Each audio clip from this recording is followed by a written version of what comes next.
Além das vacinas contra o coronavírus, as seringas também são motivo de impasse entre os governos estaduais e o governo federal. Como o Ministério da Saúde fracassou no pregão da compra do material, o Conselho dos Secretários Estaduais decidiu pedir que as empresas que produzem seringas no Brasil sejam proibidas de exportar. O pregão eletrônico para a compra de 331 milhões de seringas foi considerado um fracasso. O governo conseguiu comprar somente 2,4% do total de seringas e agulhas necessárias para a vacinação contra a Covid-19. A compra do material costuma ser feita por estados e municípios, mas durante a pandemia, o Ministério da Saúde decidiu centralizar a aquisição dos insumos. Agora será preciso fazer nova licitação que ainda não tem data definida.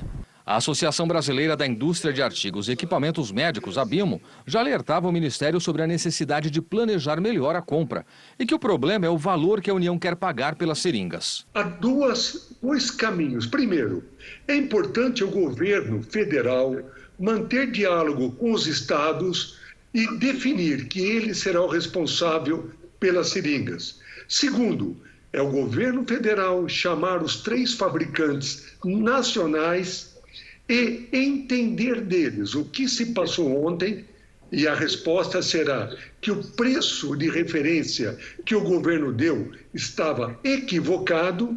Mas muitos estados não quiseram arriscar e começaram uma corrida paralela para conseguir as seringas. São Paulo comprou 71 milhões, Rio de Janeiro já tem 8 milhões. No Pará foram adquiridas quase 4 milhões. A Bahia garantiu quase 20 milhões. O Distrito Federal tem 1.200.000 seringas e abriu processo para mais 4,8 milhões. E o Rio Grande do Sul abriu licitação para 10 milhões de seringas. Os estados também querem fazer um apelo ao governo federal para que as empresas que produzem as seringas aqui no Brasil sejam proibidas de exportar esse material. O Conselho Nacional de Secretários de Saúde vai formalizar o pedido ao Palácio do Planalto para facilitar a compra direta pelos estados, assim como ocorreu com os respiradores. Veio com muito atraso e, em razão disso, a gente teve o fracasso dessa licitação. É chegada a hora do Ministério da Saúde sentar com a indústria nacional, se for o caso, a impedir exportação desses insumos, se for o caso, até fazer a requisição administrativa dos mesmos, assim como aconteceu com os respiradores, mas é fundamental que a gente garanta a imunização de toda a sociedade brasileira. Em nota, o Ministério da Saúde informou que o pregão ainda está em andamento e que o motivo dos lotes fracassados foi o preço estabelecido pelas empresas, que estava acima do estimado.